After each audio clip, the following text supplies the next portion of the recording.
అండి. Good morning. Happy Saturday. ఏంటి పొద్దున్నే మా అబ్బాయి ఇలా పుస్తకాలతో కూర్చున్నాడు అనుకుంటున్నారా? ఈరోజు సెకండ్ సాటర్డే హాలిడే కదండి. స్కూల్ లేనప్పుడే పుస్తకాలు గుర్తొస్తాయి. ఇలా పుస్తకాలు తీయడం వాతావరణానికి కూడా తెలిసినట్టుంది. అప్పటికప్పుడే పెద్ద వర్షం అయితే పడింది. మా ఊళ్ళో అయితే చాలా ఫుల్ వర్షం పడిందండి. ఒక హాఫ్ అన్ అవర్ పడి ఆగిపోయిందనమాట.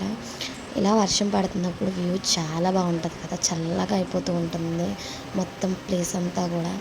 అలానే ఇలా వర్షం పడుతున్నప్పుడు మీలో వేడి వేడిగా ఏం తాగాలనిపిస్తుంది?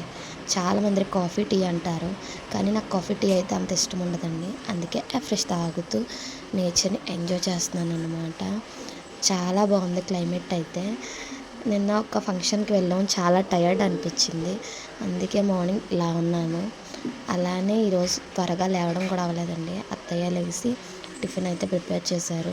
హాలిడే అయినా స్కూల్ ఉన్నా సరే ఇడ్లీయే అనమాట మా ఇంట్లో బ్రేక్ఫాస్ట్ వచ్చేసి. అలానే పిల్లలకి పాలు టమాటా చట్నీ అయితే చేశానండి ఇడ్లీలోకి. అంతే. మినీ వ్లాగ్ ఎలా అనిపించింది? నచ్చిందా చెప్పండి.